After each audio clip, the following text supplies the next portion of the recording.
আল্লাহ তাআলা বলেন, ইয়া আইয়ুহাল্লাযীনা আমানু কুতিবা আলাইকুমুস সিয়াম, হে ঈমানদারেরা, তোমাদের উপরে রোজা ফরজ করা হয়েছে। এই যে একটা জিনিস আবশ্যকীয় করা হলো, এখন মনে হবে কঠিন, কিন্তু এর পরপরই যখন আল্লাহ বললেন কামা কুতিবা আলাল্লাযীনা মিন ক্বাবলিকুম, যে আরে এই রোজা শুধু তোমাদের উপরে ফরজ করা হয়েছে এমনটা নয়, তোমাদের পূর্ববর্তীদের উপরেও ফরজ করা হয়েছিল। প্রথম যখন আদেশ করা হলো রোজা ফরজ, তখন মনে হবে আল্লাহ কেমনে থাকবো।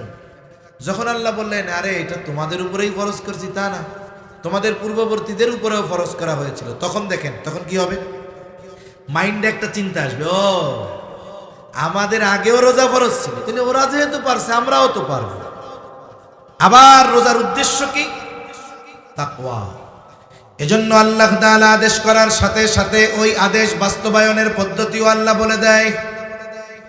আল্লাহ তাআলা তাকওয়ার ব্যাপারে কোনো ডিরেকশন সরাসরি দিয়েছেন, কোনো ইঙ্গিত দেন নাই। আমরা একটা দুইটা পদ্ধতি জানি, সাথে সাথে এগুলো বাস্তব জীবনে প্রয়োগের চেষ্টা করি। আল্লাহ তাআলা বলেন, ইয়া আইয়ুহাল্লাযীনা আমানুত্তাকুল্লাহ, আল্লাহ তাআলা বলেন হে ঈমানদারেরা তোমরা মুত্তাকি হয়ে যাও। মুত্তাকি মানে কি? আমরা যেটা পরিভাষা বলেছি যে আল্লাহকে ভয় করে সকল নিষেধ সমূহ থেকে বেঁচে থাকো, তার মানে আল্লাহ বলেন হে ঈমানদারেরা আমাকে ভয় করে আমার আদেশ নিষেধ মেনে চলো। আমরা যদি জিজ্ঞাসা করি আল্লাহ এটা কিভাবে করতে পারি, প্রশ্ন করার আগে আল্লাহ তাআলা জবাব দিয়ে বলেন ওয়াকুনু মা'আস সাদিকিন, ও বান্দা তুমি যদি মুত্তাকি হতে চাও সত্যবাদীদের সঙ্গী হয়ে যাও। আল্লাহ তাআলা এখানে আবেদিন বলেন নাই, আল্লাহ তাআলা যাকিরিন বলেন নাই, আল্লাহ তাআলা শাকিরিন বলেন নাই, আল্লাহ তাআলা বলেছেন সাদিকিন। কোন জায়গায় বলে ইসলামী মহাসম্মেলন, কোন জায়গায় বলে তাফসীরুল কোরআন মাহফিল, কোন জায়গায় শিরোনাম থাকে ইসলাহি মাহফিল। অনেক শিরোনামে এই আয়োজনগুলো হয়। এই আয়োজনগুলোর মূল উদ্দেশ্য থাকে কিছু ওয়াজ নসিহাত, এর দ্বারা মানব জীবনের কিছু পরিবর্তন হওয়া। এজন্য আল্লাহ সুবহানাহু ওয়া তাআলা নিজেও ওয়াজ করেছেন, রাসূল সাল্লাল্লাহু আলাইহি ওয়াসাল্লামকেও ওয়াজ করার জন্য আল্লাহ তাআলা আদেশ দিয়েছেন।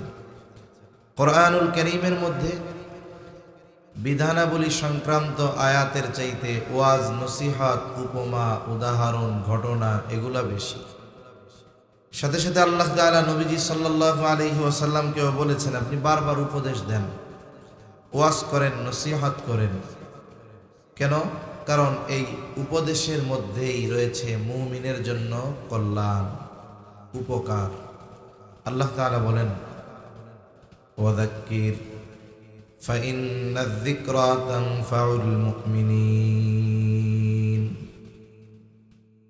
আল্লাহ রাব্বুল আলামিন বলেন আপনি বারবার উপদেশ দেন, কেননা উপদেশ এর মধ্যেই রয়েছে মুমিনদের জন্য উপকার। ওয়াজের মধ্যে মুমিনদের জন্য রয়েছে উপকার। এখন তো ওয়াজের জন্য কত আয়োজন করা হয়, এরপরেও দেখা যায় জাগতিক ব্যস্ততা পেছনে ফেলে আমরা দ্বীনি মজলিসগুলোয় আসতে পারি না। কিন্তু নবীজি ওয়াজ করতেন, কোনো আয়োজনের প্রয়োজন ছিল না। নবীজি যখনই মদিনায় থাকতেন প্রত্যেক নামাজের পরে নবীজি সাহাবায়ে কেরামকে ওয়াজ করতেন। নবীজি সাল্লাল্লাহু আলাইহি ওয়াসাল্লামের সাথে পথ চলতো সাহাবায়ে কেরাম, নবীজি ওয়াজ করতেন, সফরে ওয়াজ করতেন। অনেক সময় ওয়াজের জন্য আমরা শ্রোতার উপরে মুখাপেক্ষী থাকি। অনেক সময় মনে করি অনেকের চিন্তাধারা কথা এরকম, অনুযোগ এমন যে লোক যদি না থাকে ওয়াজ ভালো হয় না। কিন্তু বাস্তবতা এর ব্যতিক্রম। হাজারো মানুষ যদি অমনোযোগী হয়, ওই হাজার মানুষের চাইতে একজন মনোযোগী শ্রোতা অনেক ভালো। একজন যদি ঠিক থাকে ওইটা হাজার মানুষের চাইতেও ওই একজন ভালো। কত মজলিস হয়, অনেক মানুষ, কিন্তু মানুষের খেয়াল নাই, কেঁচামেচি করে, ভাল লাগে না। অনেক জায়গায় গেছি, 15-20 জন মানুষ আছে, 15-20 জন। আমরা তো সেলিব্রিটি না যে নাম হলে মানুষ চলে আসবে, ওরকম না। অনেক জায়গায় আছে যে মানুষ, ব্যক্তির মোহাব্বত আছে, পরিচিতি আছে, আসে। অনেক জায়গায় এমন হয় 10-15 জন মানুষ, কিন্তু এই মানুষগুলোর খেয়াল এমন যে আমি চিন্তা করছি অল্প সময় শেষ জামুগা, কিন্তু আল্লাহ তাআলা হয়তো ওই মানুষগুলোর খেয়াল আর চাহিদার কারণে এমন কিছু কথা জবানে আসে যেগুলো আমি চিন্তাও করিনি। এটা কিন্তু বাস্তব। একজন ওয়াইজ উনি কি বলবেন, উনি তো একটা নিয়ত করে শুরু করেন, কিন্তু মুখ দিয়ে কি বের হবে এটা অনেক সময় শ্রোতার আগ্রহ, আকর্ষণ, ইচ্ছার উপরে নির্ভর করে। আল্লাহ অনেক সময় অনেক কথা যেটা বক্তা চিন্তাও করে না, আল্লাহ সেটা তার মাথার মধ্যে ঢেলে দেন। এজন্য নবীজি ওয়াজ করতেন, মসজিদ ভরা সাহাবায়ে কেরাম নবীজি ওয়াজ করতেন। অল্প যদি থাকতো ওয়াজ করতেন, নবীর সাথে পথ চলতেছে সাহাবায়ে কেরাম ওয়াজ করতেন। এমনকি নবীজি সঙ্গী সাথী সাথে মাত্র একজন, নবীজি তাকে ওয়াজ করতেন। আর ওয়াজ করার ক্ষেত্রে গুরুত্বের কম বেশি শ্রোতার কারণে হতো না। শতজন যেই গুরুত্ব সহকারে নবীজি ওয়াজ করতেন, একজন হলেও সম গুরুত্ব দিয়ে ওয়াজ করতেন। ওয়াজের সফলতা কোথায়? অনেকগুলো সফলতার মধ্যে একটি সফলতা হলো, হাজার মানুষ আমার সামনে কথা শুনলো, কিন্তু তাদেরও পরিবর্তন নাই, আমারও পরিবর্তন নাই, কোনো লাভ নাই। কিন্তু একজন শুনছে, তার দ্বারা সে পরিবর্তন হয়েছে, আমি নিজে পরিবর্তন হয়েছি। আবার সে আরেকজনকে দাওয়াত দিছে, শুনাইছে যে এটা করা যাবে, এটা করা যাবে না। এই যে সে আরেকজনের কাছে পৌঁছায়া দিল, আমার কথার পরে একজন আমল করবে, তার মাধ্যমে যতজন আমল করবে, যদি এই ধারাবাহিকতা জারি থাকে, তাহলেই হলো মূল সফলতা। আমি আপনাদের খেদমতে একটা হাদিস পাঠ করেছি, ছোট্ট একটা হাদিস। নবীজি সাল্লাল্লাহু আলাইহি ওয়াসাল্লাম এই নসিহত মাখা হাদিসটা যখন বর্ণনা করেন, সাথে শ্রোতা ছিল একজন। কয়জন? একটু জোরে বলেন না, কয়জন? একজন। তার নাম হলো হযরত আবু যর রাদিয়াল্লাহু তাআলা আনহু। হযরত আবু যর রাদিয়াল্লাহু তাআলা আনহু বলেন, ক্বালা লি রাসূলুল্লাহি সাল্লাল্লাহু আলাইহি ওয়াসাল্লাম, নবীজি সাল্লাল্লাহু আলাইহি ওয়াসাল্লাম বলেন, আমাকে বললেন, ইয়া আবু যর, হে আবু যর, ইত্তাকিল্লাহা হাইসুমা কুনতা। আবু যর, তুমি যেখানেই থাকো না কেন আল্লাহ তাআলাকে ভয় করবা। এরপরে নবীজি বলেন, ওয়াতবি'is সাইয়্যাতাল হাসানাতা তামহুহা। হে আবু যর, তোমার দ্বারা যদি কখনো মন্দ কাজ হয়ে যায়, তুমি ভালো কাজ করবা। কেন? বলে তামহুহা, ভালো কাজ মন্দ কাজকে মিটিয়ে দেয়। এরপরে নবীজি বলেন, ওয়া খালিকিন নাসা বিখুলুকিন হাসানিন। আবু যর, তুমি মানুষের সাথে সদাচরণ করবা। নবীজি এই তিনটা নসিহত করছে হযরত আবু যর রাদিয়াল্লাহু তাআলা আনহুকে। বর্ণনার ভঙ্গিমায় এটাই বোঝা যায়, নবীজির সাথে ওই সময় হযরত আবু যর রাদিয়াল্লাহু তাআলা আনহু একা ছিলেন। শ্রোতা একজন, বক্তা একজন, ইউটিউব নাই, মাইক নাই। 1500 বছর আগের ওয়াজ এখনো পৃথিবীতে বাজে কি বাজে না? এখানেই সফলতা। এজন্য রাসূলুল্লাহ সাল্লাল্লাহু আলাইহি ওয়াসাল্লাম সাহাবায়ে কেরামকে ওয়াজ করতেন। আল্লাহ তাআলা ওয়াজ করতে বলেছেন, ফাইন্নায যিকরা তানফাউল মুমিনিন, কারণ এই ওয়াজ উপদেশ এটা মুমিনের জন্য উপকারী। এই যে নবীজি ওয়াজ করেছেন তিনটা নসিহত, বুজুর্গানে দিন বলেন যদিও মাত্র 3টি উপদেশ, কিন্তু এর মধ্যে আল্লাহর হক, ব্যক্তির নিজের হক, সাথে সাথে মানুষের হকের ব্যাপারে আলোচনা আছে। তার মানে এই হাদিসের আলোকে যেই ব্যক্তি নিজের জীবনকে সাজাতে পারবে, সে আল্লাহর হক আদায় করনেওয়ালা হবে, নিজের হক আদায় করনেওয়ালা হবে, সাথে সাথে সমগ্র মানুষের হক আদায় করনেওয়ালা হয়ে যাবে। তাহলে 1 নম্বর উপদেশ, তাকওয়ার ব্যাপারে আদেশ দিচ্ছেন নবীজি। রাসূলুল্লাহ সাল্লাল্লাহু আলাইহি ওয়াসাল্লামের এমন কোন খুতবা নাই যেই খুতবায় নবীজি তাকওয়ার কথা বলেন নাই। প্রত্যেক খুতবায় নবীজি তাকওয়ার কথা বলতেন, বারবার তাকওয়ার কথা নবীজি বলতেন। তাকওয়ার নির্দেশ শুধু আল্লাহ নবী দিয়েছেন এমনটা নয়, আল্লাহ তাআলাও কোরআনে তাকওয়ার নির্দেশ দিয়েছেন। কোরআনুল কারীমের জায়গায় জায়গায় আল্লাহ তাআলা ঈমানদারদেরকে ডেকে বলেন, ইয়া আইয়ুহাল্লাযীনা আমানুত্তাকুল্লাহ। আল্লাহ তাআলা বলেন, হে ঈমানদারেরা তোমরা মুত্তাকি হয়ে যাও। আবার আল্লাহ তাআলা কোন কোন জায়গায় শুধু ঈমানদার নয়, বরং গোটা মানব জাতিকে উদ্দেশ্য করে তাকওয়া অর্জনের আদেশ দিয়েছেন। বলে ঈমানদারদেরকে উদ্দেশ্য করে যেই তাকওয়ার আদেশ দিয়েছেন এর দ্বারা উদ্দেশ্য একরকম, আবার যখন গোটা মানব জাতিকে উদ্দেশ্য করে তাকওয়া অর্জনের নির্দেশ আল্লাহ তাআলা দেন ওইখানে উদ্দেশ্য আর একরকম। যেমন পবিত্র কোরআনুল কারীমের প্রসিদ্ধ একটি সূরা, সূরার নাম হলো সূরাতুন নিসা। এই সূরার শুরুতে আল্লাহ তাআলা বলেন, ইয়া আইয়ুহান নাসুত্তাকু রাব্বাকুমুল্লাযী খালাকাকুম মিন নাফসিন ওয়াহিদা ওয়া খালাকা মিনহা যাওজাহা ওয়া বাসসা মিনহুমা রিজালান কাসীরান ওয়া নিসাআ। আল্লাহ তাআলা বলেন, ইয়া আইয়ুহান নাস, হে মানব সম্প্রদায়, ইত্তাকু রাব্বাকুম, তোমরা তোমাদের রবকে ভয় করো। কোন রব?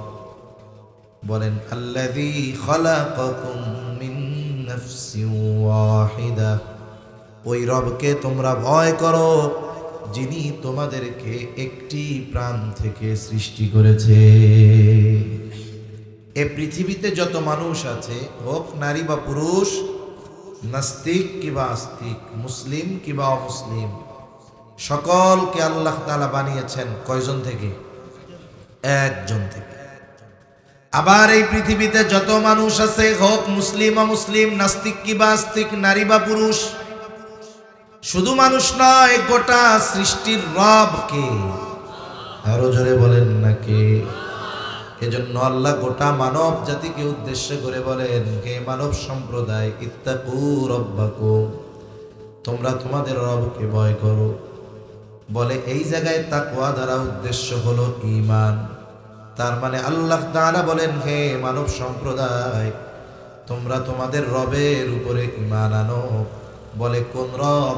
যিনি তোমাদের সকলকে একটি প্রাণ থেকে সৃষ্টি করেছে। এজন্য ঈমান আনার মাধ্যমে একজন মুত্তাকি তাকওয়ার সর্বনিম্ন স্তরে অবস্থান করে। ঈমান আনলেও সে মুত্তাকি। তাহলে আবার ঈমানদারকে আল্লাহ আবার কেন তাকওয়ার কথা বললেন? মানব জাতিকে উদ্দেশ্য করে তাকওয়া অর্জনের আদেশ দিয়েছেন, এখানে তো ঈমান বুঝলাম।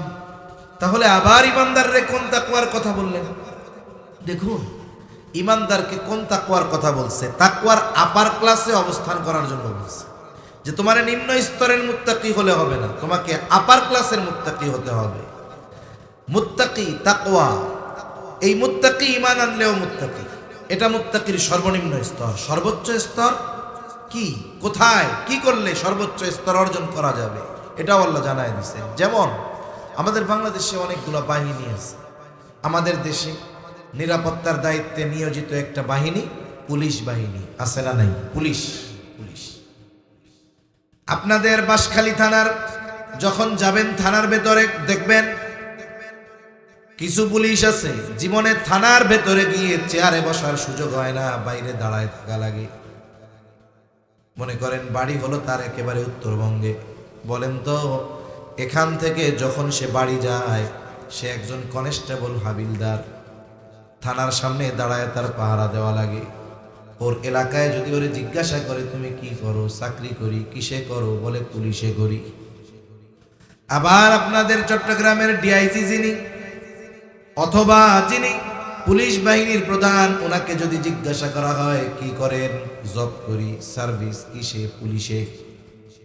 পদ কি পরে থাকলো, পরিচয় প্রথমে দুইজনেই দেয় পুলিশ। কিন্তু বলেন তো, পুলিশের আইজি, আইজিপি আর ডিআইজি, আর আপনার থানার সামনে পাহারা দেওয়া হাবিলদার পুলিশ, আর ডিআইজি পুলিশ, আইজিপি পুলিশ, দুইটা কি সেম নাকি? সার্ভিস তো এক, পুলিশের চাকরি। কিন্তু কই কুদ্দুস আলী, কয় না এরকম? আর কই ওই জায়গায়, কই থানার সামনে পাহারা দেওয়া হাবিলদার, আর কোথায় গিয়ে সে পুলিশের আইজিপি? ওই পুলিশ জীবনে আইজিপির সাথে একবার মুলাকাত হয়তো জীবনে করতে পারে না। পুলিশ দুইজনই, পার্থক্য আছে না? তা মুত্তাকি ঈমান আনছে, ঈমান আনার কারণে মুত্তাকি, আর ঈমানদারকে আল্লাহ মুত্তাকি হতে বলছে। এর মধ্যে তফাৎ তো আছে।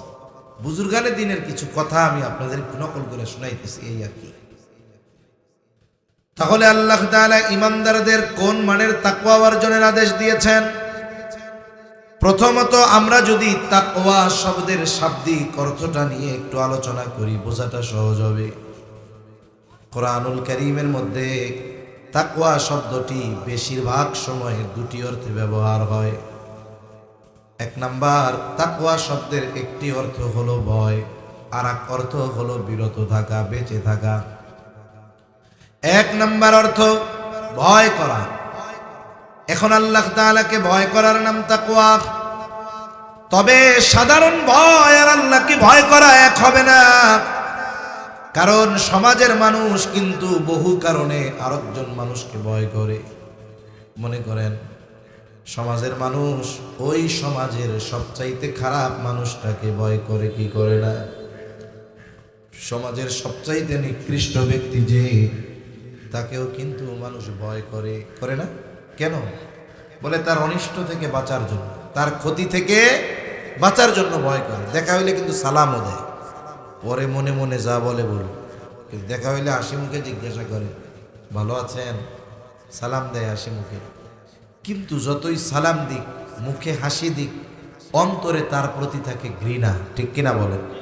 আর বদদোয়া, জাল্লা এটা মরবে যে কবে, মরলে ভালো হতো, কিন্তু দেখা হইলে সালাম দেয়। এমন বাপ নেয় ভাই, আপনাকে আমার চাইতে আর কেউ বেশি ভালোবাসে। তাহলে দেখুন, সমাজের মানুষ সমাজের সবচাইতে খারাপ মানুষটাকে ভয় করে, তার অনিষ্ট থেকে বাঁচার জন্য ভয় করে।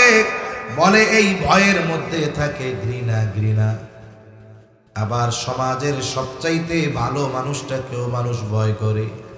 আপনাদের এলাকার সবচাইতে বড় বুজুর্গ মানুষ রাস্তা দিয়ে যাচ্ছে, রাস্তার সামনে ওইখানে দুইজন লোক সিগারেট খায়, তারাও হুজুরকে চিনে, হুজুরও তাদেরকে চিনে। যখন হুজুরকে দূর থেকে দেখবে, আস্তে করে সিগারেটটা ফালায়া দিবে। অন্যায় কাজ যদি করতে থাকে, হুজুরকে দেখে বন্ধ করে দিবে। আর একজন যদি জিজ্ঞাসা করে কি রে থামলি কেন, বলে ওই তো হুজুর আসতেছে। কেন? ভয় লাগে। হ্যাঁ, কেন? বলে উনি আমাদের এলাকার সবচাইতে বড় বুজুর্গ মানুষ, খবরদার ওনার সামনে কোনো অন্যায় করা যাবে না। খারাপ মানুষকে ভয় করা আর এই বুজুর্গকে ভয় করা, এই দুইটা কি এক হইল? খারাপ মানুষকে ভয় করার মধ্যে থাকে ঘৃণা, আর ভালো মানুষকেও মানুষ ভয় করে, বলে এর মধ্যে থাকে সম্মান, আজমত, মহব্বত, ঠিক কিনা বলেন?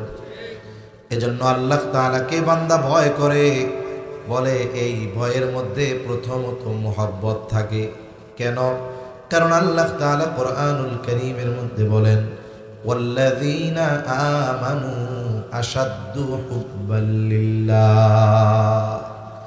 ঈমানদার আল্লাহর জন্য তার ভালোবাসা হলো সুদৃঢ়। তার মানে একজন ঈমানদার সবচাইতে বেশি ভালোবাসে কাকে?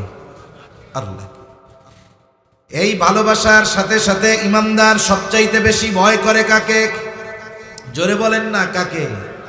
আল্লাহ তাআলাকে বান্দা ভয় করে, বলে এই ভয়ের সাথে থাকে ভালোবাসা, এই ভয়ের সাথে থাকে সম্মান, আজমত। তাহলে তাকওয়া শব্দের এক অর্থ ভয় করা, দ্বিতীয় অর্থ বলে বিরত থাকা, বেঁচে থাকা। কিসের থেকে? বলে আল্লাহ তাআলা যেই বিষয়গুলো থেকে আমাদেরকে বেঁচে থাকতে বলেছেন, নিষেধ করেছেন, সেগুলা থেকে বেঁচে থাকে, সাথে সাথে যেই বিষয়গুলো আদেশ দিয়েছেন সেগুলো করে, বিশেষ করে নিষেধ সমূহ থেকে বেঁচে থাকে, বিরত থাকে।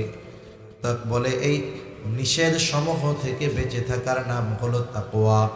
এখন যদি এই দুইটা শব্দের সমন্বয় ঘটানো হয়, কেমন যেন তাকওয়া শব্দের অর্থটা এমন হয়, পারিভাষিক অর্থটা দাঁড়ায়, বলে তাকওয়া হলো আল্লাহ তাআলাকে ভয় করে তার নিষেধ সমূহ থেকে বেঁচে থাকার নাম হলো তাকওয়া।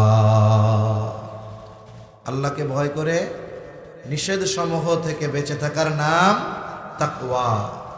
যেই মুমিন এই কাজ করে, যেই মুমিন আল্লাহকে ভয় করে আল্লাহর সব নিষেধ সমূহ থেকে বেঁচে থাকে, এই মুমিন হলো মুত্তাকি মুমিন।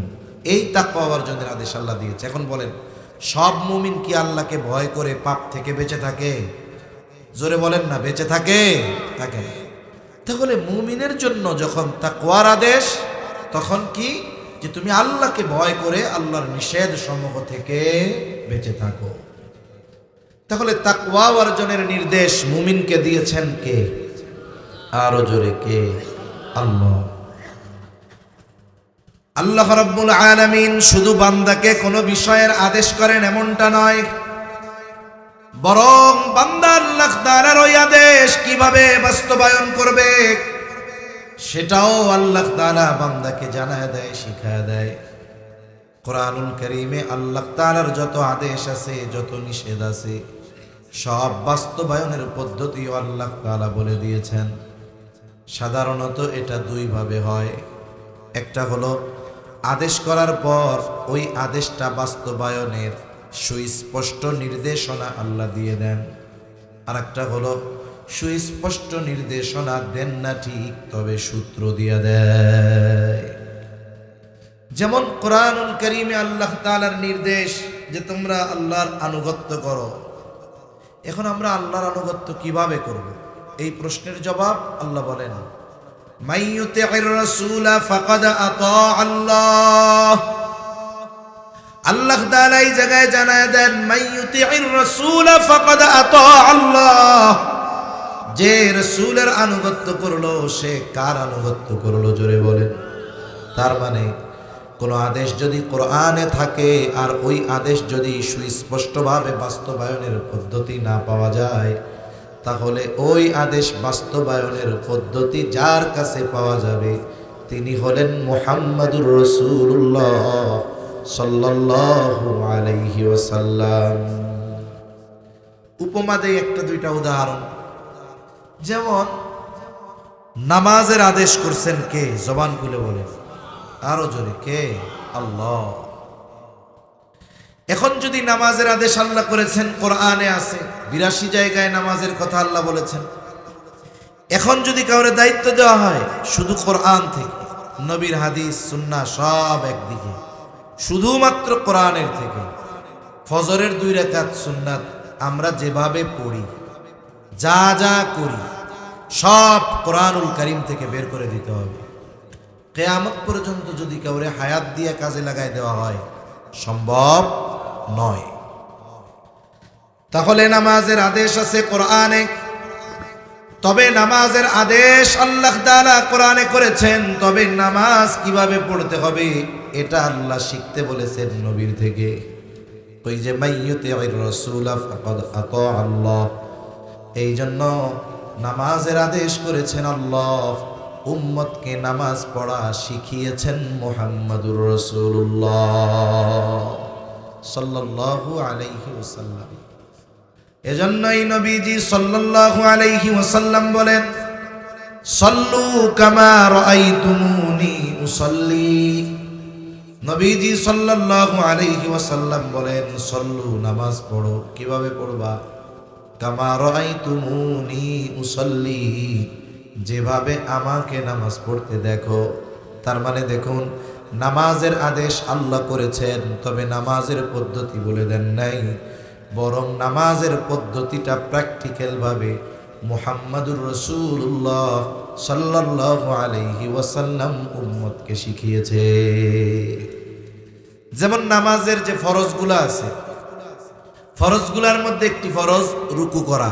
রুকু করা কি নামাজের একটি ফরজ। রুকুর আদেশ কোরআনুল কারীমের মধ্যে আছে। আল্লাহ তাআলা বলেন ওয়ারকাউ মা'আর রাকিঈন।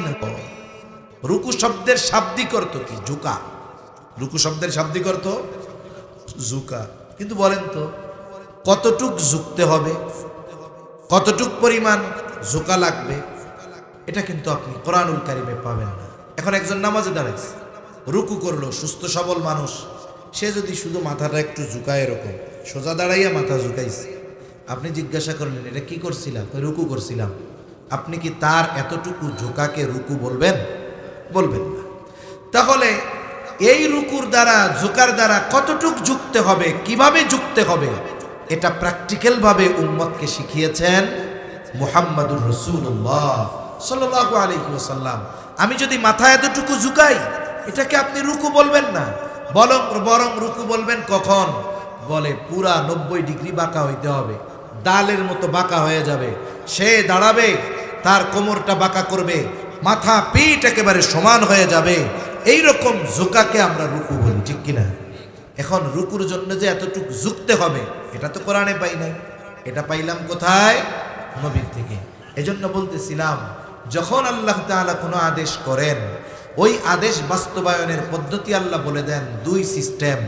একটা হলো সুস্পষ্টভাবে বলে দেন, আর একটা হলো সুস্পষ্ট বলে দেন না ঠিক, কিন্তু এই আদেশ বাস্তবায়ন বা প্র্যাকটিক্যাল কোথার থেকে শিখতে পারবে, সে নির্দেশনা দিয়ে দেন কে? আল্লাহ। কথা বুঝতে কষ্ট হইতেছে? কিন্তু তাকওয়া অর্জনের ক্ষেত্রে আল্লাহ রাব্বুল আলামিন সুস্পষ্টভাবে জানায় দিয়েছেন। আল্লাহ তাআলা কোরআনুল কারীমের বেশ কিছু জায়গায় তাকওয়া অর্জনের পদ্ধতি আল্লাহ তাআলা জানায় দিয়েছেন। এজন্য একটা আদেশ যদি কাউকে করা হয়, সাথে সাথে যদি আদেশ বাস্তবায়নের পদ্ধতিও বলে দেওয়া হয়, ওই আদেশটা তার জন্য সহজ হয়ে যায়। যেমন এই যে রোজা আসতেছে, রোজা, আমার আগে তো ভাই রোজাকে কেন্দ্র করে খুব সুন্দর কথা বলছে। আল্লাহ তাআলা বলেন ইয়া আইয়ুহাল্লাযীনা আমানু কুতিবা আলাইকুমুস সিয়াম। হে ঈমানদারেরা, তোমাদের উপরে রোজা ফরজ করা হয়েছে। এই যে একটা জিনিস আবশ্যকীয় করা হলো, এখন মনে হবে কঠিন, কিন্তু এর পরপরই যখন আল্লাহ বললেন কামা কুতিবা আলাল্লাযীনা মিন ক্বাবলিকুম, যে আরে এই রোজা শুধু তোমাদের উপরে ফরজ করা হয়েছে এমনটা নয়, তোমাদের পূর্ববর্তীদের উপরেও ফরজ করা হয়েছিল। প্রথম যখন আদেশ করা হইল রোজা ফরজ, তখন মনে হবে আল্লাহ কেমনে থাকবো। যখন আল্লাহ বললেন আরে এটা তোমাদের উপরেই ফরজ করছি, তা না, তোমাদের পূর্ববর্তীদের উপরেও ফরজ করা হয়েছিল, তখন দেখেন তখন কি হবে?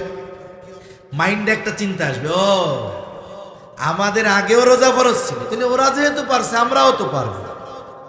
আবার রোজার উদ্দেশ্য কি? তাকওয়া।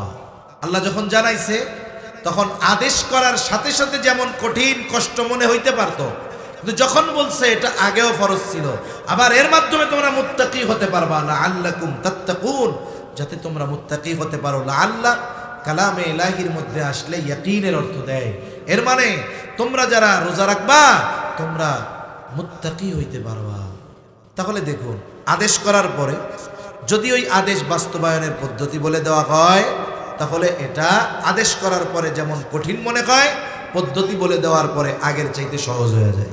মনে করেন আপনাদের এই এলাকার একজন মানুষ জীবনে কোনো দিন সে চট্টগ্রাম যায়নি, ক্রসিং পার হয়নি, ট্যানেলের কাছেও যায়নি, দুই একবার জীবনে হয়তো বাঁশখালী গেছে।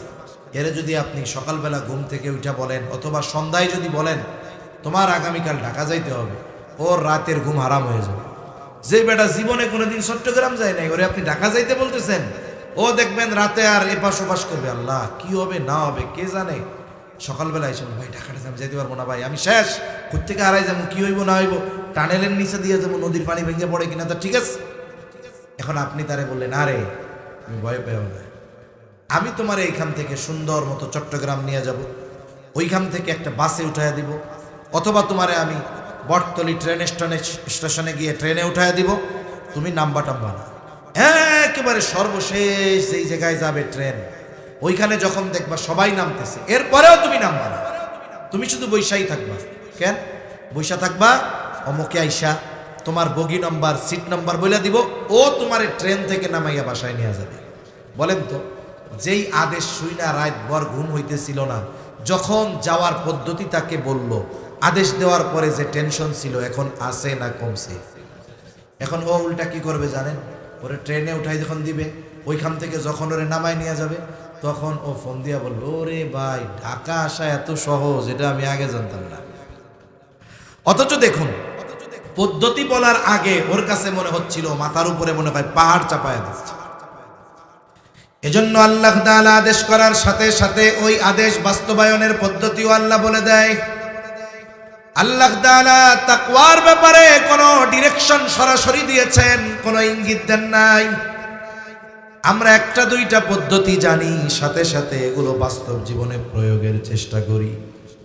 আল্লাহ তাআলা বলেন, ইয়া আইয়ুহাল্লাযীনা আমানুত্তাকুল্লাহ।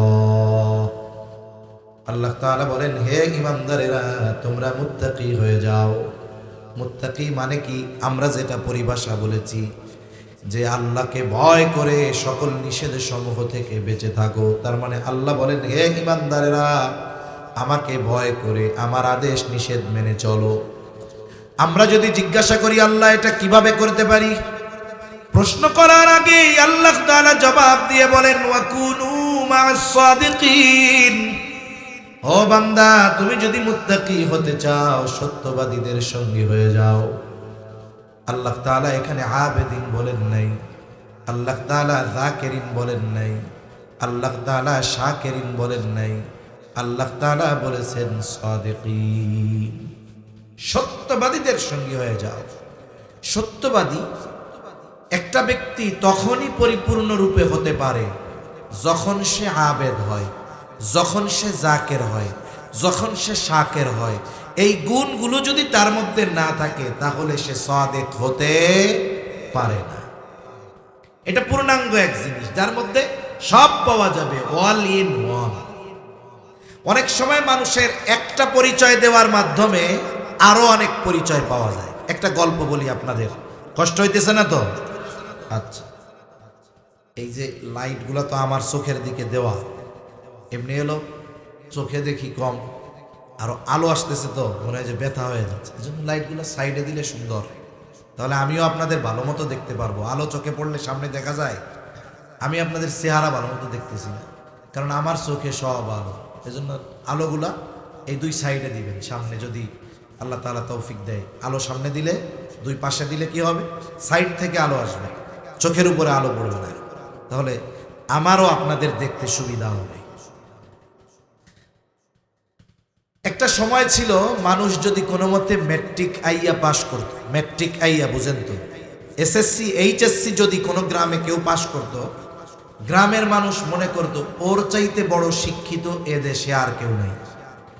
এজন্য আমরাও একেবারে ছোটবেলা দেখছি, যখন কেউ ম্যাট্রিক পাস করতো দুইটা তিনটা চারটা লেটার নিয়ে, মানে 4 সাবজেক্টে 80-র উপরে পাইছে, এ প্লাস পাইছে, 4 সাবজেক্টে এ প্লাস পাইছে, ম্যাট্রিক পাস করছে। 3 গ্রাম পাড়ি দিয়ে তারে দেখতে আসতো যে 5টা লেটার পাইয়া ম্যাট্রিক পাস করছে। ওরে বাবা, এর চেয়ে বড় শিক্ষিত এ দেশে আছে নাকি? ওই সময়ও উচ্চ শিক্ষা ছিল, তবে গ্রামে না, সহজে সব জায়গায় ছিল না। একেবারে রাজধানী বা একেবারে সর্বোচ্চ শহরগুলোতে উচ্চ শিক্ষা তখনও ছিল। ওই সময় গ্রাম অঞ্চল থেকে অনেক মানুষ উচ্চ শিক্ষার জন্য শহরে চলে যেত। এখন গ্রামের মানুষ একজন মুরব্বী, সে জানে যে আইএ পাস করলে এর চেয়ে বড় শিক্ষিত আর কেউ দেশে নাই। কি পাস করলে? আইএ পাস করলে। এখন ওই গ্রামের একজন মানুষ, সে শহরে গিয়ে লেখাপড়া করছে, আইএ পাস তো করছেই, সাথে সাথে সে অনার্স করছে, মাস্টার্স করছে, পিএইচডি করছে, এরপরে সে বিসিএস দিয়ে এখন বড় সরকারি বড় কর্মকর্তা, বাংলাদেশের সব শিক্ষা সে গ্রহণ করছে জাগতিক লাইনে।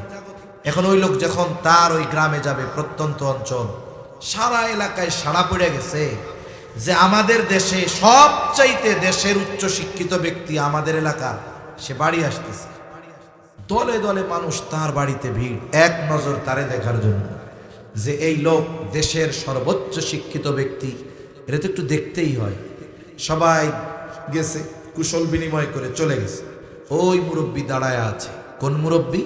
যেই মুরব্বী জানে ম্যাট্রিক আইয়া পাশ করলে সে দেশের সবচেয়ে বড় শিক্ষিত। এখন মুরব্বী ওই লোকটারে গিয়া জিজ্ঞাসা করতেছে, সবাই যখন চলে গেছে, যে বাবা তুমি তো অনেক লেখাপড়া করছো শুনলাম, তা তুমি কি কি লেখাপড়া করছো? যে হায়ার এডুকেশন করছে, উচ্চ শিক্ষায় শিক্ষিত, সে কি এই কথা বলবে যে ছোটবেলায় আব্বা আম্মা আমারে ওয়ানে দিছিল, 1 পাস করে 2, 2 পাস করে 3, 3 পাস করে 4, 4 পাস করে 5, 5 পাস করে 6? এইভাবে কি সে তার পড়ার পরিচয় দিবে? দিবে না। সে উচ্চ মাধ্যমিক, মাধ্যমিক এগুলোও পরিচয় দিবে না। সে হায়ার লেভেলের পরিচয় দিবে, বলবে যে আমি ঢাকা ইউনিভার্সিটি থেকে মাস্টার্স করছি, এরপরে আমি বিসিএস দিয়েছি, এরপরে আমি অমুক সাবজেক্টের উপরে পিএইচডি করেছি, এখন আমার দেশে পড়াশোনা শেষ, এখন বড় একটা চাকরি করতেছি। এখন উনি ওনার শিক্ষাগত পরিচয় দিতে গিয়ে ম্যাট্রিকের কথাও কয় নাই, আইয়ার কথাও কয় নাই। মুরব্বী তো টেনশনে পড়ে গেছে, এই বেটা এত লেখাপড়া করছে, ম্যাট্রিক আইয়া পাশের কথা তো কইল না, কারণ যে আইয়া পাশ করে ওর চেয়ে বড় শিক্ষিত আর দেশে আর কেউ নাই। তা মুরব্বী খুব তাচ্ছিল্যের সাথে জিজ্ঞাসা করতেছে, বাবা এত লেখাপড়া করলা, তুমি কি ম্যাট্রিক আইয়া পাশ করছিলা? হায় হায়, বলেন তো এর চাইতে বোকার মতো প্রশ্ন আর আছে? কথা বোঝেন নাই মনে হয়। এখন ওই লোক কি জানে আইয়া পাশ করলে উচ্চ শিক্ষিত? এই লোক যদি আইয়া পাশ না করতে পারতো, অনার্স করতে পারতো না। অনার্স যদি কমপ্লিট না হইতো, মাস্টার্স করতে পারতো না। মাস্টার্স যদি না করতো, পিএইচডি করতে পারতো না। তার মানে কেউ যদি পরিচয় দেয় যে আমি মাস্টার্স করেছি, তার মানে আগের সব পরিচয় সার্টিফিকেট ওইটার মধ্যেই আছে, ঠিক কিনা বলেন? এখন যদি কেউ জিজ্ঞাসা করে তোমার নাম কি? আমার নাম মুফতি আব্দুল্লাহ। এখন আর একজন জিজ্ঞাসা করে আমাগো মসজিদের হুজুর মৌলানা, আর ইনি মুফতি, আমাগো হুজুর কত বড়? তা জিজ্ঞাসা করে তুমি তো মুফতি হয়েছো, তুমি কি মৌলানা হয়েছিলা? আরে বেটা, যে মৌলানা হয় নাই ও কি জীবনে মুফতি হইতে পারবে? সম্ভব? সম্ভব না। এজন্য একটা পরিচয় দিলে অনেক সময় ওর মধ্যে বাকি সব পরিচয় অন্তর্ভুক্ত থাকে। যখন কোনো ব্যক্তি প্রকৃতপক্ষে নেককার হয়, সত্যবাদী হয়, বাকি অন্যান্য ভালো গুণ তার মধ্যে পাওয়া যায়। এজন্য এই ধরনের গুণে গুণান্বিত মানুষের সাথে আমাদের থাকা দরকার। এখানে সোহবতের প্রভাবটা আল্লাহ তাআলা বুঝাইছেন যে সঙ্গর প্রভাবটা কত বেশি। অনেক কিছু আছে যেগুলো জ্ঞানের মাধ্যমে অর্জন করা যায় না, লেখাপড়ার মাধ্যমে অর্জন করা যায় না, এগুলো সোহবতের মাধ্যমে অর্জন করতে হয়। দেখুন, একজন ডাক্তার এমবিবিএস এ সে ভর্তি হলো, 4 বছরে এমবিবিএস কমপ্লিট করেছে, বাংলাদেশের 1 নাম্বার ছাত্র। এখনই তাকে আদেশ দেওয়া হবে না, সুযোগ দেওয়া হবে না যে যাও তুমি চেম্বার করো, রুগী দেখো। বলে 4 বছর লেখাপড়ার পর এইবার একজন বিজ্ঞ ডাক্তারের অধীনে সোহবতে থেকে তাকে ওই লেখাপড়াগুলো প্র্যাকটিক্যাল ভাবে শিখতে হবে। এটারে বলে ইন্টার্নি। এবার কারো ক্ষেত্রে 1 বছর, কারো ক্ষেত্রে 2 বছর এক বিজ্ঞ ডাক্তারের অধীনে থেকে থেকে সে সময় দিবে, সোহবতে থাকবে। এরপরে ওই ডাক্তার তার ব্যাপারে সার্টিফিকেট দিবে, হ্যাঁ এই লোকটা 4 বছরে যেই লেখাপড়া কাগজে কলমে শিখেছে, আমার সাথে 2 বছর থেকে এখন সে রোগী দেখার উপযুক্ত হয়েছে, হ্যাঁ এখন থেকে সে প্রেসক্রিপশন লিখতে পারবে। তাহলে একজন ভালো ডাক্তার সোহবত ছাড়া হইতে পারে? জোরে বলেন, পারে? এজন্য প্রত্যেকটা ক্ষেত্রে ভালো সোর হইতে হলেও ভালো সোরের সোহবতে থাকা লাগে, ভালো রাজনীতিবিদ হইতে হইলে ভালো রাজনীতিবিদের সোহবতে থাকা লাগে, ভালো আলেম হইতে হইলে ভালো আলেমের সোহবতে থাকা লাগে। এজন্য মুত্তাকি হতে হলে ওই রকম তাকওয়াওয়ালা বান্দার সাথে সময় দেওয়া লাগে। কিছু জিনিস আছে লেখাপড়া করে পাওয়া যায় না, এটা সোহবতের দ্বারা অর্জিত। একজন মনে করেন লোহা আর চুম্বক, লোহা শক্তিশালী একটা পদার্থ, এর তুলনায় চুম্বক অনেক নরম। লোহার পাওয়ার বেশি, শক্তি বেশি, চুম্বকের শক্তি কম, কিন্তু গুণ কি? বলে ও আর এক লোহারে আকর্ষণ করতে পারে। এখন যদি লোহা ওই জায়গায় পাওয়ার দেখায় যে তোর মধ্যে ওই গুণ আমারে দে, নাহলে কিন্তু পিটাইয়া তোরে গুঁড়া গুঁড়া করে ফেলবে, বলে ওকে লোহা পিটিয়ে গুঁড়ো গুঁড়ো করে ফেলতে পারবে, কিন্তু চম্বুকের গুণ অর্জন করতে পারবে না। এখন যদি ওই গুড়াগুড়ি মারামারি না করে চম্বুক আস্তে করে লোহার সাথে লাইগা যায়, লোহা যদি চম্বুকের সাথে লাইগা যায়, এভাবে যদি 1 মাস 2 মাস ওই লোহার টুকরাটা চম্বুকের সাথে লেগে থাকে, বলে এরপরে যখন চম্বুক থেকে লোহাকে আলাদা করা হবে, ওই লোহা যখন আরেকটা লোহার দিকে ধরা হবে, এবার সে আর এক লোহারে আকর্ষণ করবে। বলে এই যে গুণটা সে অর্জন করেছে ক্ষমতা দিয়ে নয়, বরং সোহবতের কারণে। এজন্য দ্বীনের অনেক বিষয় আছে, এগুলা মানুষের কাছে পরিপূর্ণ পরিষ্কার হয় বুজুর্গদের সোহবতের কারণে। এজন্য আমরাও এইরকম নেককার বান্দা যারা, আহলুল্লাহ যারা, এদের সাথে কিছু সময় দিব। এমন কিছু জিনিস আমাদের অর্জিত হবে যেগুলো আমরা জ্ঞানের মাধ্যমে, ক্ষমতার মাধ্যমে, টাকার মাধ্যমে অর্জন করতে পারবো। 2 নম্বর আল্লাহ তাআলা বলেন ইয়া আইয়ুহাল্লাযীনা আমানুত্তাকুল্লাহ। আল্লাহ তাআলা বলেন হে ঈমানদারেরা তোমরা মুত্তাকি হও। আমরা যদি জিজ্ঞাসা করি আল্লাহ মুত্তাকি কেমনে হব, আল্লাহ তাআলা বলেন ওয়াল তানজুর নাফসুম মা কদ্দামাত লিগাদ। আল্লাহ তাআলা বলেন তুমি নিজের দিকে নজর দাও, আগামীর জন্য তুমি কি প্রেরণ করেছ।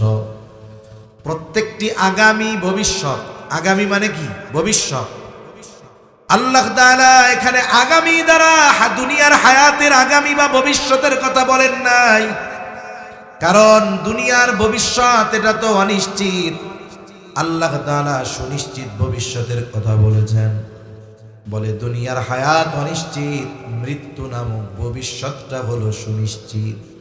কবর জগৎ সুনিশ্চিত, আখিরাত সুনিশ্চিত। বলে কারো জন্য জান্নাত, কারো জন্য জাহান্নাম, এটা হলো সুনিশ্চিত।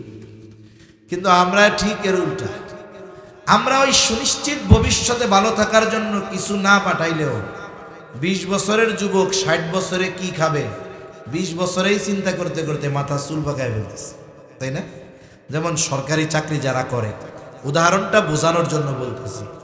একটা ছেলে ট্রেনিং দিয়ে আসছে, 20 বছরে চাকরি শুরু, তার বেতন চালু হয়ে গেছে। বলেন তো বেতন চালু হলেই কি তারে পরিপূর্ণ বেতন সরকার দিয়ে দেয়, না কিছু কেটে রাখে? কিছু টাকা কেটে রাখে, বেতনের পরিমাণের উপরে নির্ভর করে কিছু টাকা কেটে রাখে। কেন?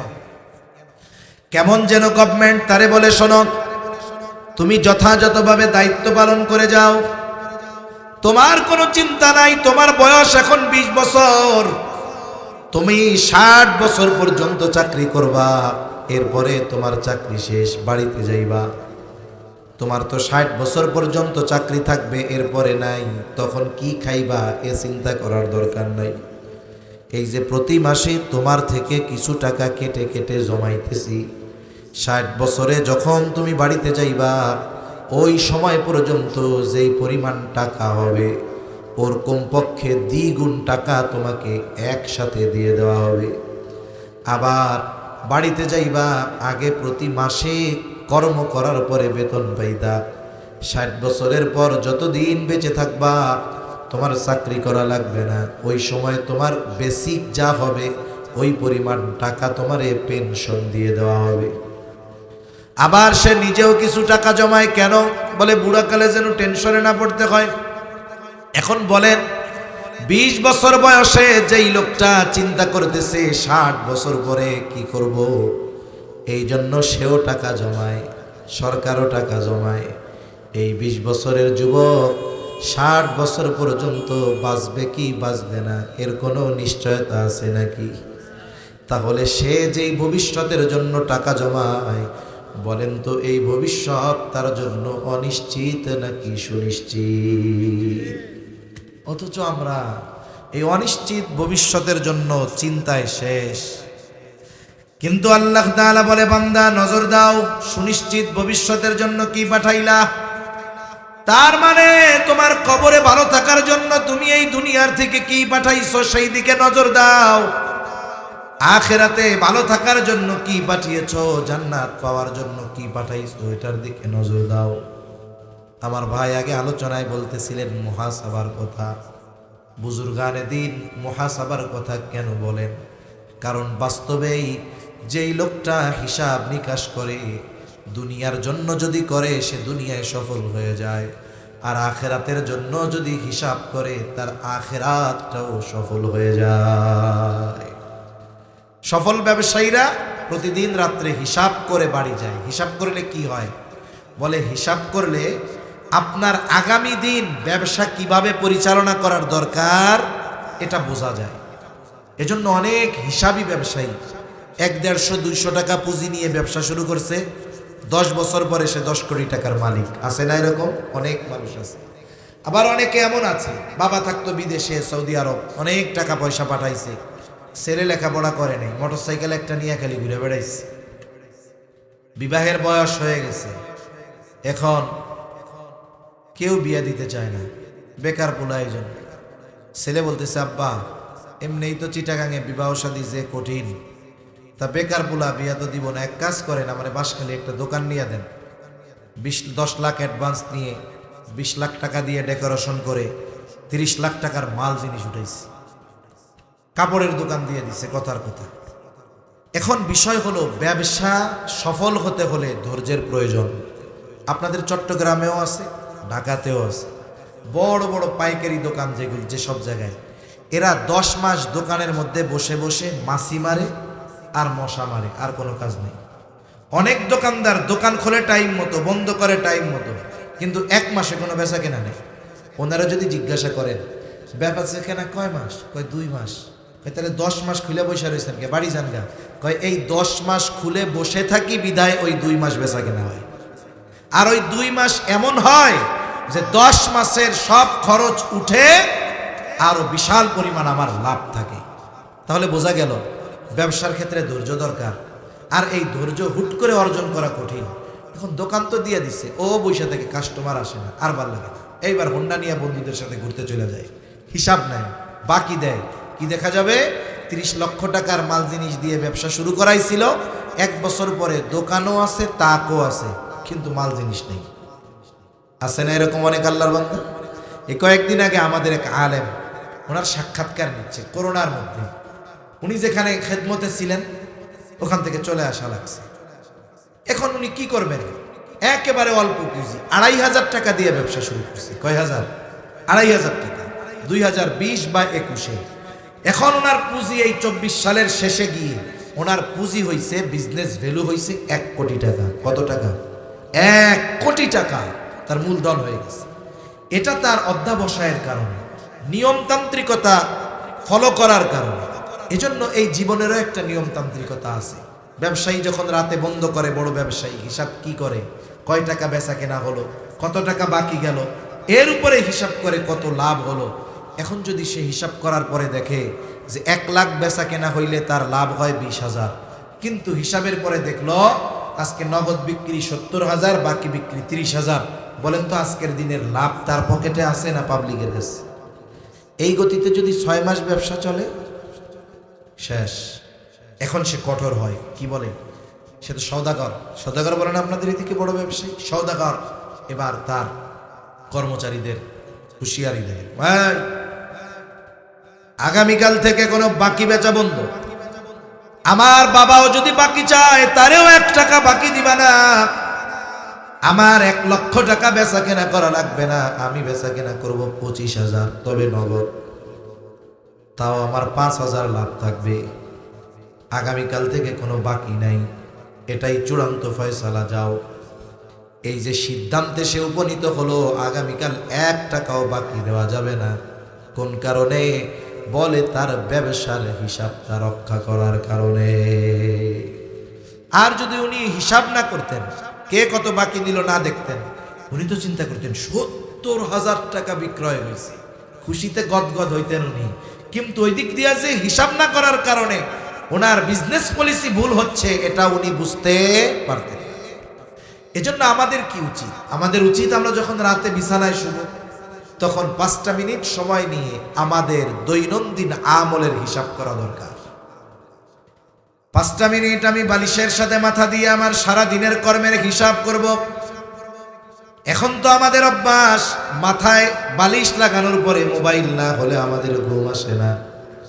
কিন্তু চিকিৎসা বিজ্ঞান বলে রাতের বেলায় ঘুমানোর সময় যদি মোবাইল মাথার কাছে থাকে, এই রেডিয়েশন এগুলোর কারণে ব্রেনের ক্ষতি হতে পারে। বাচ্চা যদি ছোট হয় তার ব্রেন ড্যামেজ হয়ে যেতে পারে, প্রতিবন্ধী হয়ে যেতে পারে। এজন্য সাবধান, রাতের বেলা যখন শুব আমরা মোবাইলটারে একেবারে দূরে রেখে শুব, অথবা ফ্লাইট মোড দিয়ে রাখবো। একটা মানুষ যখন রাতের বেলায় বিছানায় শুবে, ওই সময় সে যা ফিকির করে, সে যা চিন্তা করে, গোটা রাত তার ওই চিন্তার প্রভাব তার মধ্যে বিস্তার লাভ করে। কেউ যদি ভালো চিন্তা করে তার মধ্যে ওই ভালো চিন্তার প্রভাব আসে, মন্দ চিন্তা করলে মন্দ চিন্তার প্রভাব আসে। এখন উনি হিসাব করতেছে আজকে আমার ভালো কাজ কয়টা, মন্দ কাজ কয়টা। আল্লাহর বান্দা হিসাব করবার পর দেখে আজকে তার গুনাহ বেশি, সওয়াব কম। এই যে একদিনের হিসাব, আগামীর সিদ্ধান্তটা সে নেওয়া সহজ হবে তার। এখন সে হয়তো চিন্তা করবে, আগারে তো একদিনের হিসাব, আমার গোটা হায়াতের হিসাব যদি এমন হয় গুনাহ বেশি সওয়াব কম, আর আজ রাতটাই যদি আমার জীবনের শেষ রাত হয়ে যায়, তাহলে আমল নামায় গুনার পাহাড় নিয়ে আল্লাহর সামনে হাজির হওয়া লাগবে। হয়তো এই চিন্তা তাকে আগামী দিনের জন্য প্রস্তুত করবে। সে হয়তো তাওবার ব্যাপারে উৎসাহ হয়ে যাবে, নিজেকে অনুপ্রাণিত করবে যে না, এভাবে চলা যাবে না। কারণ ঘুম এটা মৃত্যুর মতো, আন্নাউমু কাল মাউত। ঘুমাইলাম, চোখ যদি খুলে সকাল, না খুললেই পরকাল। হয় না অনেক মানুষের এরকম? সুস্থ মানুষ ঘুমাইছে, রাতে পরিবারের সাথে কথা বলে ঘুমাইছে, কোনো অসুস্থতাও অনুভব করে নাই, কিন্তু আর তার দরজা খুলে নাই, আর তার ঘুম ভাঙে নাই। কারণ বলা যায় না কোন কথা, কোন চিন্তা মানুষের জীবন পরিবর্তনের কারণ হয়, এটা কি বলা যায়? অনেক সময় বছরের পর বছর ধরে ওয়াজ শুনতেছে, কাজ হবে না, কিন্তু একদিন হয়তো মসজিদের ইমামের একটা কথা তার জীবন পরিবর্তনের কারণ হতে পারে কি পারে না? পারে। যেমন হাদিসের মধ্যে এক জালেমের ঘটনা আসছে। রাসূল সাল্লাল্লাহু আলাইহি ওয়াসাল্লাম সাহাবা ইকরামকে একবার দুইবার না, বারবার ওই জালেমের ঘটনা শোনাইছেন। তার নাম ছিল কিফিল। আব্দুল্লাহ ইবনে ওমর রাদিয়াল্লাহু তাআলা আনহু বলেন, কিফিলের ঘটনা নবীজি একবার দুইবার নয়, বারবার আমাদের শুনিয়েছে। নবীজি বলেন, বনি ইসরাইলে এক জালেম ছিল, তার নাম হলো কিফিল। এমন কোনো পাপ নাই সে করে নাই, সব পাপে অভ্যস্ত ব্যক্তি কিফিল। কিফিলের কাছে একদিন একজন মহিলা আসছে, দরিদ্র মহিলা। এসে বলে, কিফিল আমারে কিছু টাকা ধার দাও। কিফিল সুদ কারবারি করতো, সুদি কারবারি করতো। কিফিলের কাছে এসে বলে, কিফিল আমারে কিছু টাকা কর্জ দাও, ধার দাও। যারা সুদি কারবারিতে অভ্যস্ত এরা মানুষের টাকা ধার দেয় না, সুদে যত লাগে তত দেয়। আসেনি সুদখোর আপনাদের এদিকে? আরে ব্যাংকেই যে শুধু সুদ তা না, এখন তো অনেক এলাকা ঘর ঘর সুদে ভরে গেছে। অনেক জায়গায় এমনও শুনেছি সফরের খাতিরে স্বামী মসজিদ কমিটির সদস্য, তার ওয়াইফ ঘরের মধ্যে মানুষকে সুদে টাকা দেয়। আস্তাগফিরুল্লাহ, কি অবস্থা চিন্তা করেন। অথচ সুদ এটা কি ছোটখাটো এক পাপ নাকি? এটা কি যেন তেন কবিরা গুনাহ, যেন তেন বড় গুনাহ? আল্লাহ এই সুদের মতো জঘন্য পাপ থেকে আমাদের হেফাজত করুক, বলি আমিন। মহিলা কিফিলরে বলে, কিফিল আমারে কিছু টাকা কর্জ দাও। কিফিল বলে, আমি কাউরে টাকা কর্জ দেই না, যদি নাও সুদে নিতে পারো। মহিলা বলে, আমার যদি সুদ দেওয়ার মতো সামর্থ্য থাকতো তাইলে কি তোমার কাছে আমি টাকা চাইতাম নাকি? কিফিল কিফিল তো সব পাপে অভ্যস্ত, জেনা ব্যভিচারে অভ্যস্ত। মহিলার চেহারা সুন্দর, বিধবা।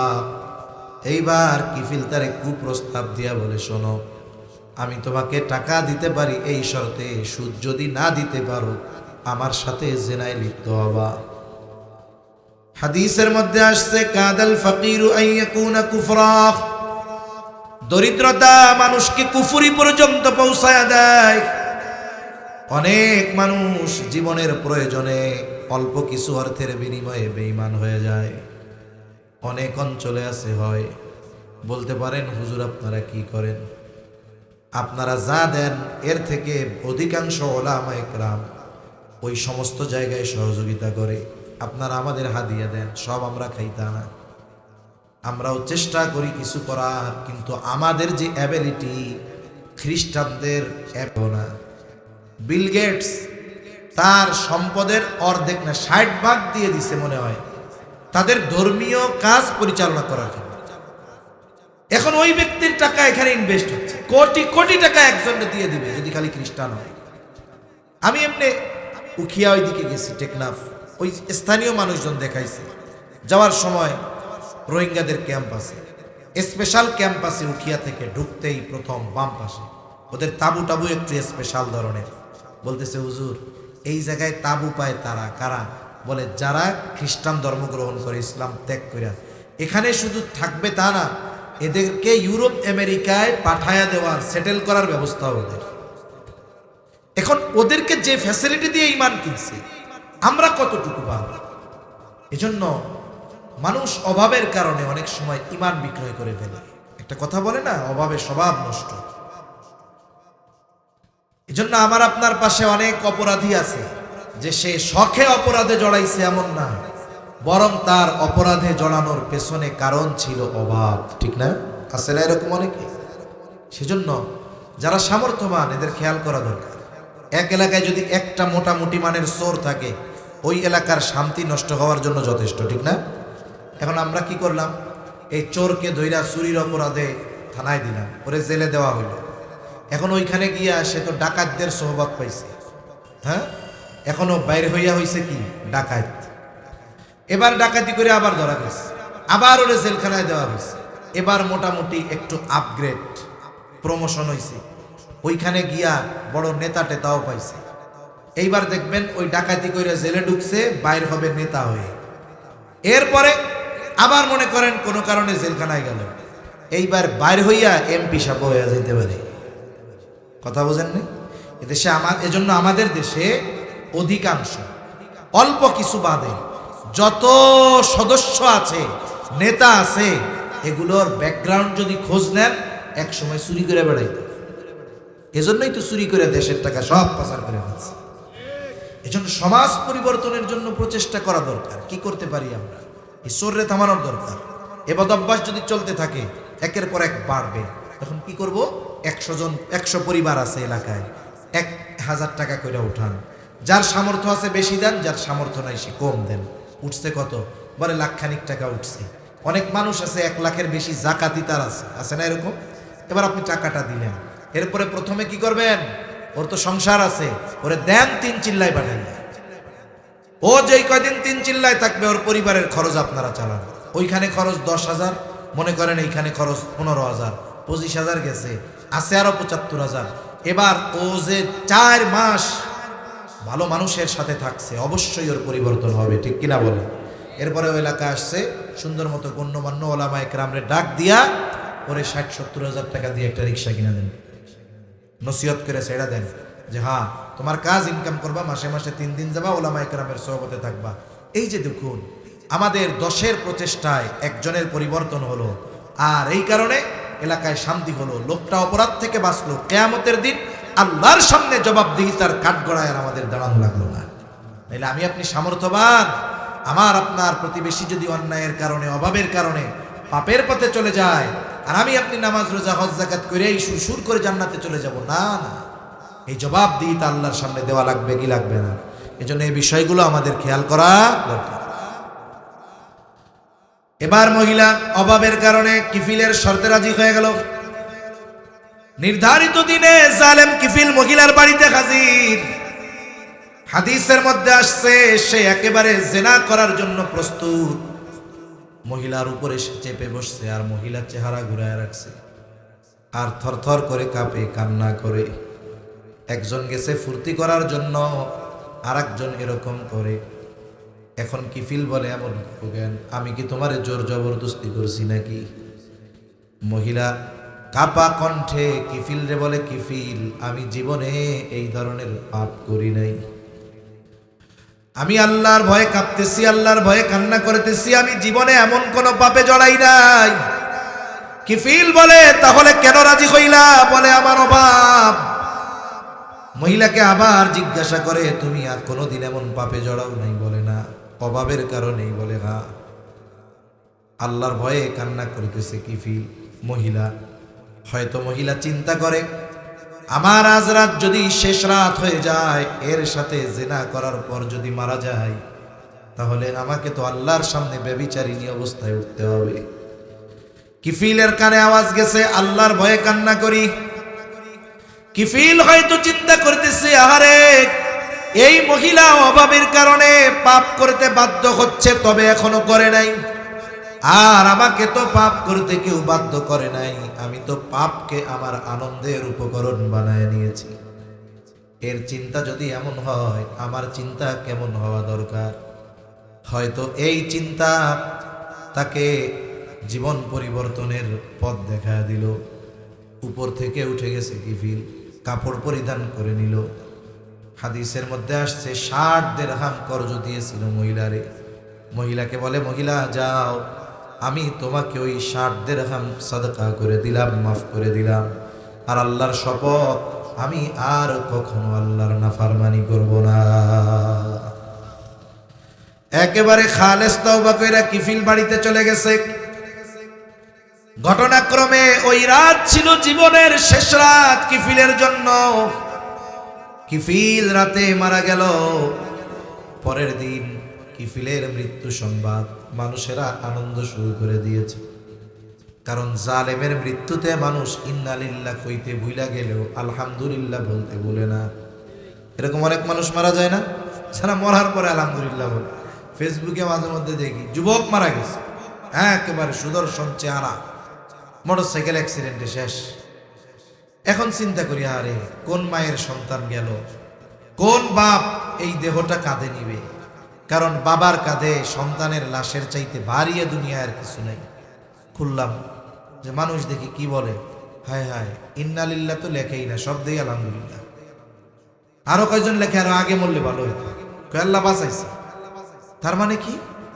তার আচার আচরণ, মানুষের সাথে ব্যবহার, এতে মানুষ অতিষ্ঠ হয়ে গেছে তার জুলুমে। এজন্য তার মৃত্যুতে মানুষ কষ্ট পাচ্ছে না, আনন্দে আলহামদুলিল্লাহ বলতেছে। আহ, কেমন জীবন! আল্লাহ এমন জীবন কাউরে না দিক, বলি আমিন। এজন্য কবি কত সুন্দর কথা বলে, তুমি যেদিন এসেছিলে ভবে, কেঁদেছিলে তুমি, হেসেছিল সবে। এমন জীবন তুমি করিও গঠন, মরণে হাসিবে তুমি, কাঁদিবে ভুবন। আল্লাহ আমাদের এমন জীবন দান করেন, বলি আমিন। মানুষেরা তো আনন্দ করতেছে, জালেম মরছে ভালো হইছে। কিন্তু কিফিল যে তওবা করেছে, তওবার খবর কেউ না জানলেও জানে কে? আল্লাহ তাআলা তো তারে মাফ করে দিয়েছে। কুদরতি ভাবে আল্লাহ তাআলা কিফিলের দরজার উপরে লিখে দিয়েছেন, ইন্নাল্লাহা ক্বাদ গফারা লিল কিফ। কিফিল রে তোমরা জালেম বলিও না, আল্লাহ তাআলা কিফিল রে মাফ করে দিয়েছে। তাহলে চিন্তা করে দেখেন, এমন জালেম, এমন কোনো পাপ নাই সে করে নাই। মহিলার একটা কথা, আল্লাহর ভয়ে কান্না করি, এতটুকু কথা কিফিলের জীবন পরিবর্তনের কারণ হয়ে গেছে। হতে পারে ওই লোক রাতে যখন হিসাব করবে, আহারে আমার আজকের দিনে গোনা বেশি, যদি বিগত হায়াত এমন হয়, আল্লাহর সামনে গোনার পাহাড় নিয়ে আমাকে দাঁড়ানো লাগবে। হয়তো এই চিন্তা, এই ভয় তাকে তাওবার ব্যাপারে উদ্বুদ্ধ করবে। হয়তো রাতের বেলা একাকী আল্লাহ তাআলার কাছে বলবে, আল্লাহ অতীতে যত গুনাহ করেছি মাফ চাই, আর করব না, ভবিষ্যতে আর করব না।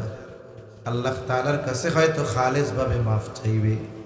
যদি হয়ে যায় ওই রাত তার জীবনের শেষ রাত, তাহলে আগামী দিন কিয়ামতের ময়দানে গোনা শূন্য, নেকে ভরপুর আমলনামা নিয়ে সে আল্লাহর সামনে হাজির হবে। এজন্য আমাদের প্রতিটা রাত হবে আমাদের আখেরাতের হিসাবের রাত। 3-4-5 মিনিট দরকার। যদি আমি হিসাবটা কন্টিনিউ করি, ওই যে ব্যবসায়ী যেমন হিসাবের পরে সিদ্ধান্ত নেয় আগামী দিন ব্যবসা কিভাবে হবে, আমি যদি হিসাব করি আমার কর্ম আজকে কেমন হলো, তাহলে আগামীকাল আমি কিভাবে চলবো, এই রাতের বেলায় আমার মধ্যে একটা পরিকল্পনা আসবে যে না, আগামী দিন আমার ভালো কাজ করতে হবে, গুনার থেকে বাঁচতে হবে, মানুষের পাশে দাঁড়াতে হবে, বড়দের সাথে ভালো ব্যবহার করতে হবে, কাউকে কথার দ্বারা কষ্ট দেওয়া যাবে না।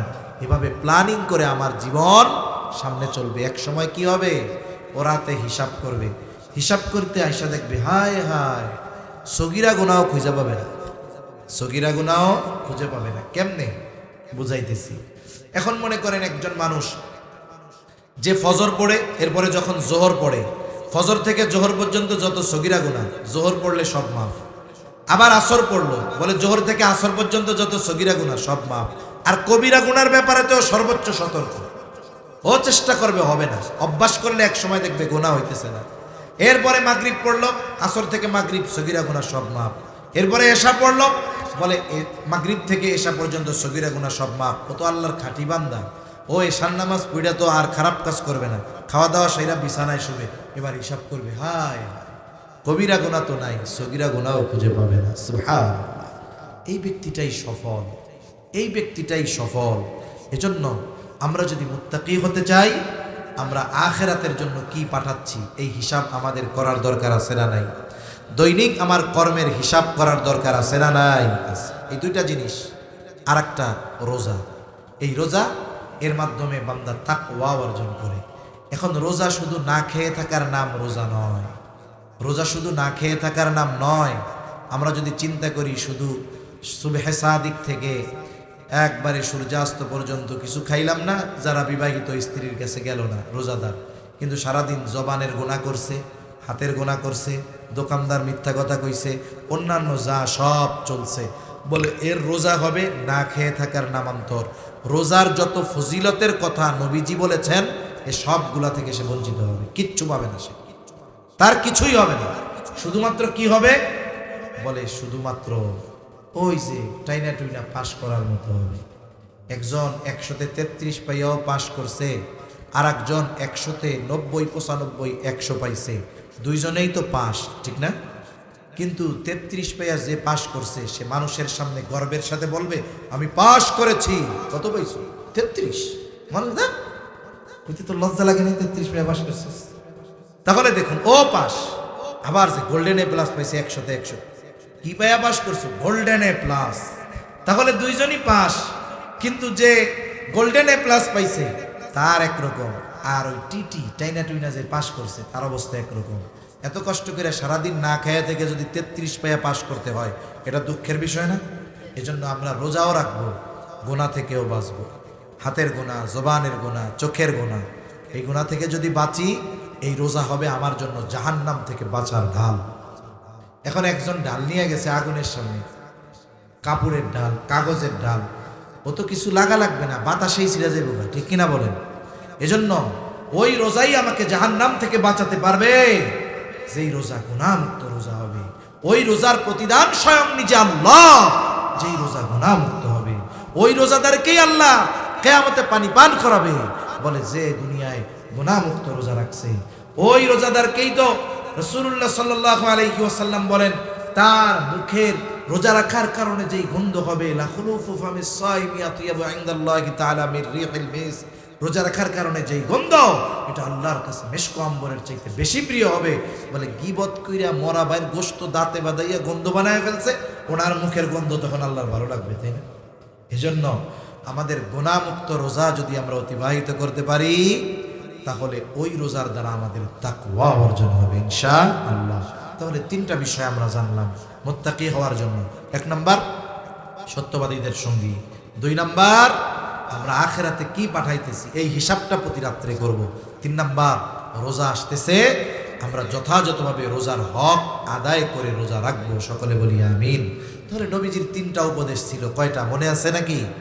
1 নাম্বার আবু যর রাদিয়াল্লাহু তাআলা আনহুকে তাকওয়ার কথা নবীজি বললেন, যেখানেই থাকো না কেন আল্লাহকে ভয় করবা। 2 নাম্বার ওয়াতবিস সাইয়্যাতাল হাসানাতা তামহুহা, তোমার দ্বারা যদি মন্দ কাজ হয়ে যায় ভালো কাজ করবা। কেন? ভালো কাজ মন্দ কাজকে মিটিয়ে দেয়। আল্লাহ বলেন ইন্নাল হাসানাতি ইউযহিবুনাস সাইয়্যাত। 3 নাম্বার নবীজি বলেন ওয়া খালিকিন নাসা বিখুলুকিন হাসানিন। আবু যর, মানুষের সাথে সদাচরণ করবা।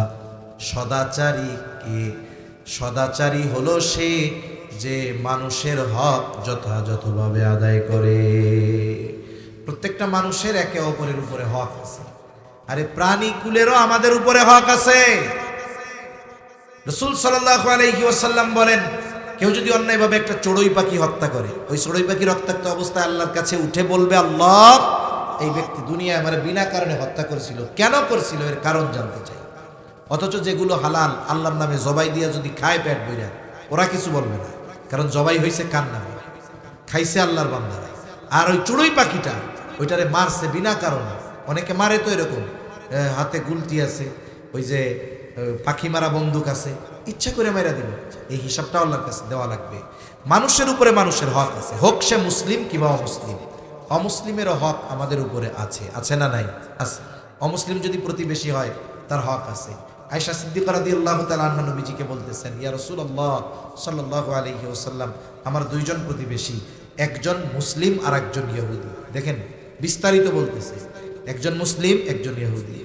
কে আমার কাছে প্রতিবেশী হিসাবে বেশি হক প্রাপ্য? নবীজি বলেন নাই যে মুসলিম সে বেশি হক প্রাপ্য। নবীজি বললেন, আয়েশা, যার দরজা তোমার দরজার বেশি কাছে, প্রতিবেশী হিসাবে সে তোমার কাছে বেশি হক প্রাপ্য। এই জায়গায় প্রতিবেশী নিকটবর্তী বেশি যদি অমুসলিম হয়, সে প্রতিবেশী হিসাবে আমার কাছে হক পাবে। আবার একজন মুসলিম আর এক মুসলিমের উপরে হক আছে, এগুলো মুসলিম হিসাবে হক, মানুষ হিসাবে হক, আত্মীয়তার সম্পর্ক হিসাবে হক, একসাথে চলাচল করি হক। এই বিষয়গুলো যারা মেনে চলে, আদায় করে, এরাই প্রকৃতপক্ষে সদাচরণকারী। এখন আসো, বুজুর্গানে দিন বলেন 3 ধরনের হকের কথা। 1 নম্বর, আল্লাহর হক তারা আদায় করে। এই 3 নসিহতের আলোকে যারা চলে, আল্লাহর হক কি? তার ইবাদত করা, তার সাথে শিরিক না করা। এখন যেই লোক আল্লাহকে আসলেও ভয় করে, মুত্তাকি, সে কি আল্লাহর হক নষ্ট করবে? সে আল্লাহর জন্য ইবাদত করবে, আল্লাহর সাথে শিরিক করবে না। তার মানে মুত্তাকি বান্দাই যথাযথভাবে কার হক আদায় করে? আল্লাহর হক। এরপরে মানুষ নিজের উপরে নিজে জুলুম করে। কেমনে করে? বলে পাপ করার মাধ্যমে। ওই যে আল্লাহ বলছেন না, হারাম মাস সমূহে ফালা তাযলিমু ফীহিন্না আনফুসাকুম, তোমরা নিজেরা নিজেদের উপরে জুলুম করো না। আমরা জুলুম করি আমাদের উপরে পাপ কাজ করার মাধ্যমে। এই জুলুম থেকে অব্যাহতি ঘটে নেক কাজ করার মাধ্যমে। যখন আমরা নেক কাজ করি আমাদের গুনাহ মাফ হয়। পাপ কাজ করলে গুনাহ হয়, মানে জুলুম হয়। আর নেক কাজ করলে কি হয়? আমার নিজের হক আদায় হয়। সাথে সাথে মানুষের হক আদায়ের মাধ্যমে সদাচরণ করা হয়। এজন্যই নবীজি বলেন ওয়াখালিকিন নাসা বিখুলুকিন হাসানিন। আবু যর, মানুষের সাথে তুমি সদাচরণ করো, তাহলে ইনশাআল্লাহ এই 3টা বিষয় আমরা খেয়াল রাখবো। 1 নম্বর, মুত্তাকি হব, কোন ইনশাআল্লাহ। 2 নম্বর, আমরা নিজের উপরে জুলুম করব না, পাপ থেকে বাঁচবো। 3 নম্বর, যত মানুষ আছে, হোক সে মুসলিম অমুসলিম যেই হোক, যে আমার কাছে যেমন হক প্রাপ্য, আচরণের দ্বারা, আচরণ সম্পর্কিত হোক, অর্থ সম্পর্কিত হোক, আমি হকগুলো আদায় করব। আল্লাহ সুবহানাহু ওয়া তাআলা আমাদের সবাইকে কথাগুলো বুঝবার তৌফিক দান করেন, আমিন। ওয়া আখিরু দাওয়ানা আলহামদুলিল্লাহি রাব্বিল আলামিন। আসসালামু আলাইকুম ওয়া রাহমাতুল্লাহি ওয়া বারাকাতুহু। আমরা দুরূদ শরীফ পড়ি। আল্লাহুম্মা সাল্লি আলা মুহাম্মাদ ওয়া আলা মুহাম্মাদিন ওয়া আলা আলি মুহাম্মাদ কামা বারাকনা আলা ইব্রাহিম ওয়া আলা আলি ইব্রাহিম ইন্নাকা হামিদুম মাজিদ। আলহামদুলিল্লাহি রাব্বিল আলামিন ওয়াল আকিবাতু লিল মুত্তাকিন والصلاة والسلام على خير خلقه محمد وعلى آله وأصحابه أجمعين. ربنا ظلمنا أنفسنا وإن لم تغفر لنا وترحمنا لنكونن من الخاسرين. ربنا آتنا في الدنيا حسنة وفي الآخرة حسنة وقنا عذاب النار. ربنا لا تزغ قلوبنا بعد إذ هديتنا وهب لنا من لدنك رحمة ইন্নাকা আনতাল ওয়াহ্হাব। রব্বুল আলামিন দীর্ঘ রাত পর্যন্ত দিনই আলোচনা করার পরে গুনাহ মাখা হাত আমরা তুলে ধরেছি। আয় আল্লাহ, যে যেখান থেকে হাত উঁচু করেছে আমাদের বিগত জীবনের সব ধরনের গুনাহগুলো আপনি মাফ করে দেন। আমাদের আত্মীয় স্বজন যে যেখানে আছে মাফ করে দেন। যারা দুনিয়া ছেড়ে চলে গেছে আল্লাহ, তাদেরকে মাফ করে কবরগুলো জান্নাতের টুকরো বানায় দেন। আশেপাশে যত কবরস্থান আছে, যত মুমিন মুমিনাত শহীদ আছে আল্লাহ, সকলের কবরগুলো আপনি জান্নাতের টুকরো বানায় দেন। খাস করে যারা অসুস্থ আছে সুস্থতা দান করেন আল্লাহ রব্বুল আলামিন। আপনি এই সম্মেলন কবুলের মঞ্জুর করে নেন, এলাকাবাসীর হেদায়েতের ওসিলা বানায় দেন রব্বুল আলামিন।